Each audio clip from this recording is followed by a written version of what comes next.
เศร้าจัดดิดเดี๋ยวจัดเสียงยังบ่อยู่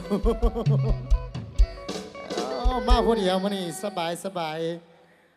เพิ่นว่าเอามาห่วงทีมงานเอาจัดให้พี่เอ็มเศร้าก็แล้วกันเด้อเอาสายแดนสายจืดรออีกสัก4-5ผลงานสักเพลงก็แล้วกันเนาะจะได้สุดนี่ผักตอนจากทีมงานต่อเสียงมือเนาะจากกองผลงานสักเพลงสาวแหล่เด้อ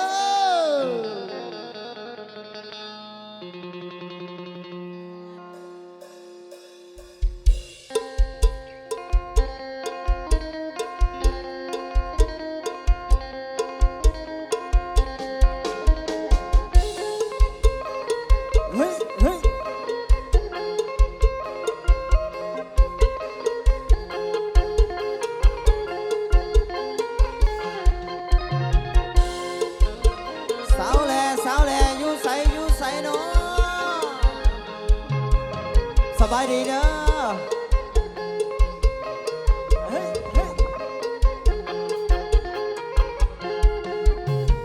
ได้มาพบคนงามเสื้อสาวแลโอ้สาวแลบ้านนาตาหวานได้พบน้องคืนนั้น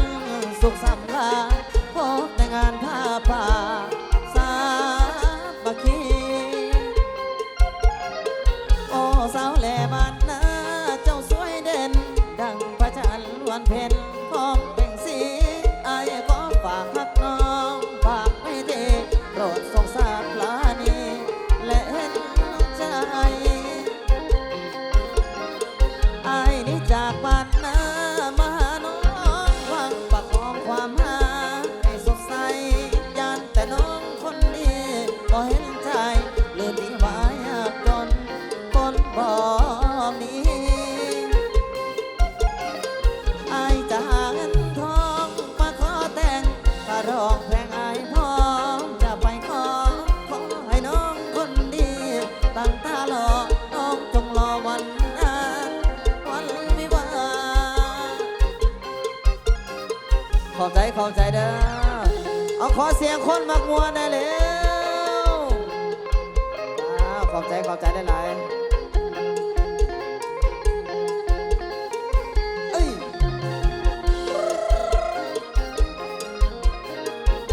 ขอบใจเจ้าของมาแรมใจมอบให้เด้อจ้า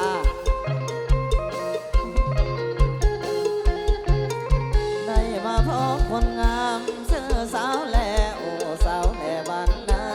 ตาหวานได้พบน้องคืนนั้นสุขสำราญพบในงานผ้าป่าสามัคคีโอ้สาวแลบ้านนา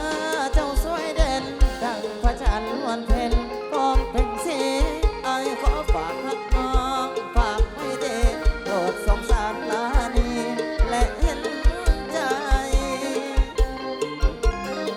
อายนี้จากบ้านนามาหาน้องหวังประคองความหาให้สดใสยันแต่น้องคนดีบ่เห็นใจหรือตีว่ายากจนคนบ่มี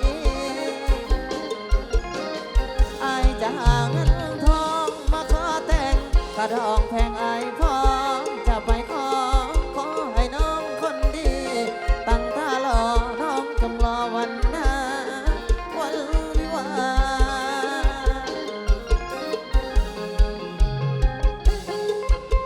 สาวแหล่มื้อนี้มาผู้เดียวสายเดียวถือว่าเพิ่นบอกว่าโอ้ยใกล้ๆเนี่ยก็มาแจมน้ำบ่ได้บ่ทั้งจันเสียงเพิ่นถือว่าขอบใจเด้อทางพลตรีวีเอ็นเศร้าได้มาเนี่ยและก็พิเศษขอบใจทั้งเจ้าของมาและลำใจมอบให้เสียงเหมือเด้อเอาเดี๋ยวมอบให้เด้อตามผลงานเพลงเพิ่นก็ขอมาทั้งขอสาวบ่ได้ทั้งเอื้อยเพิ่นทั้งสะดือเพิ่นขอมาถือว่าเดี๋ยวมอบให้ตามลำดับไปเลยเด้อเอาสาวลักซี่มอบให้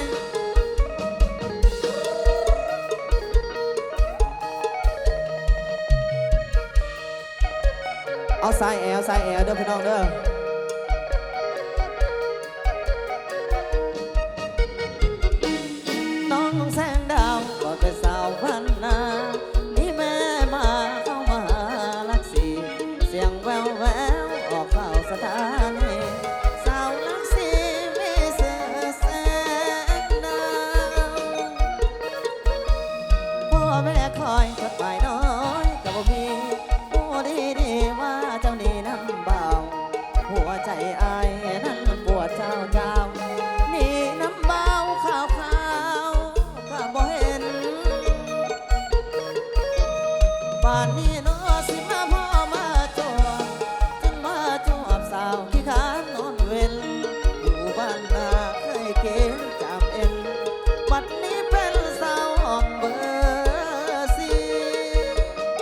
อบใจเด้อน้องแสงดาวเจ้าอย่าลืมแฟนเก่าไผสิเว้าไผสิว่าบ่ดีอายยังหารักห่วงเต็มที่พักที่คือสิขาดใจตา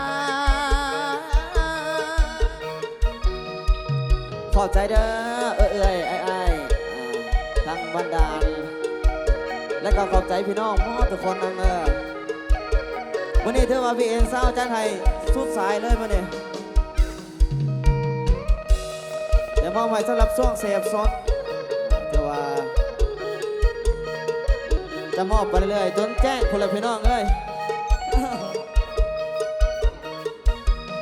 ป่านนี้เนาะสิมาพ่อมาจวบจึงมาจวบสาวขี้ขานนอนเว้นอยู่บ้านนาเคยเกณฑ์จำเป็นบัดนี้เป็นสาวห้องเบอร์สี่น้องแสงดาวเจ้าอย่าลืมแฟนเก่าไม่สิเว้าไปสิว่าบ่ดีอายยังหานักห่วงเต็มที่ฮักที่คือสิขาดใจตาย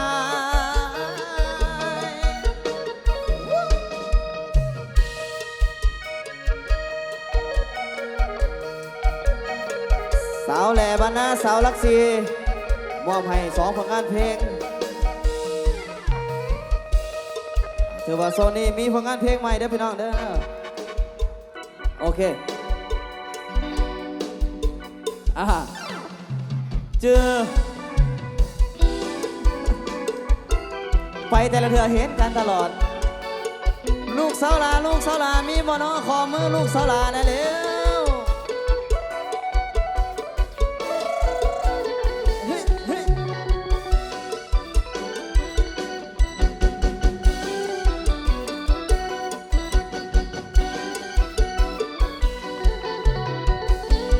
ลูกสาวลาสั่งมางามแท้ละน้องนวลละอายอยากขอเคียงคองแม่นสายได้สิได้เป็นคู่น้องร่วมห้องสมปองดังฝันลูกสาวลาพ่อก็ฮักแม่ก็ห่วงอยากเดินควงก็ยันเธอไม่คันเก็ดจังได้จังสิคิดสงสารอยากนักการบ้านคอยสิคัน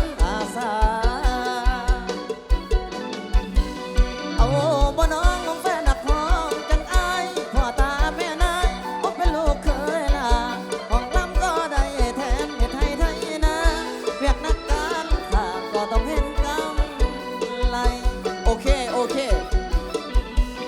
ลูกสาวลาสั่งมนต์มาคนน้องพี่น้องแม่พ่อเขาอกเอาใจ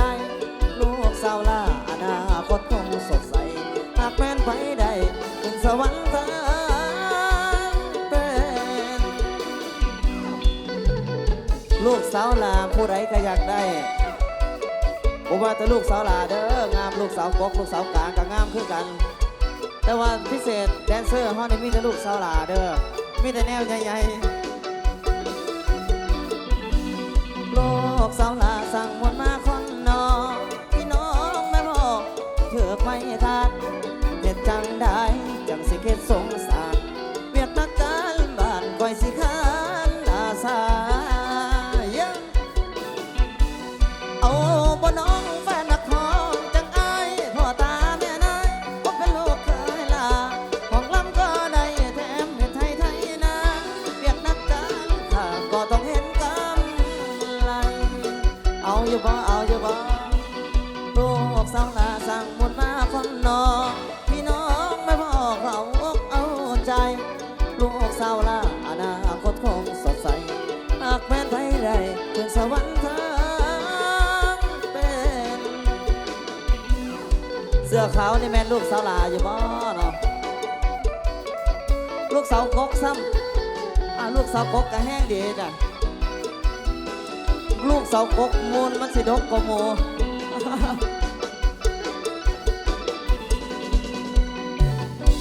โอ้ยพี่น้องบ้านเฮาตัวนี้โอ้ขอบใจเด้อโอเคปาดตัว เอาขอเสียงคนยังบ่เมาหน่อยเร็วฮั่นเอาเป็นไดบีเอ็นเศร้าเบียร์เจ้าคือบ่คอยเมาคันบ่เมาเราไปซื้อน้ำเพลินมากินในหลายเด้อพี่น้องเด้อกินในหลายยกเลยเดี๋ยวมันสิเมาต่างหาก ยังหลายอยู่ ยังหลายเพิ่นบอกกันยังบ่ทันเมาซ้ำแสดงเพิ่นยังสิซื้อเติมอีกอยู่ ขาดเราเมาซื้อซอยพาเส้งเหมือนได้บันนี้ได้มาพูดเดียวซ้ำเพื่อได้ มาผู้เดียวเพราะว่าไอ้สง่าติดภารกิจอยู่ทางบ้าน บ่ได้ลอยมาบ่มัน หลักมาพูดแล้ว ว้ายโอเคก็แล้วกัน เอาพิเศษขอบใจเด้อขอบใจทางบรตีบีเอ็นซาวมื้อนี้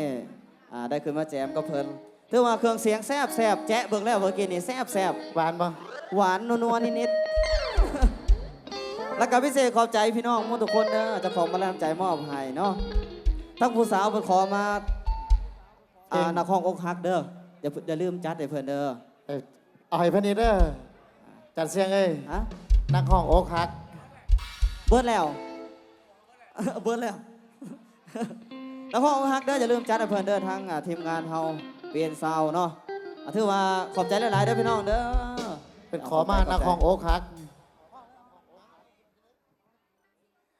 โอ้เพิ่นขอมานี่จะได้อาจารย์เพิ่นเด้อจัดให้จากทีมงานอาจารย์ให้โอเคขอบใจเบาซึ่งมือเอามาเอาเงินก่อนเด้อมือเอ้ยซึ่งมือนี่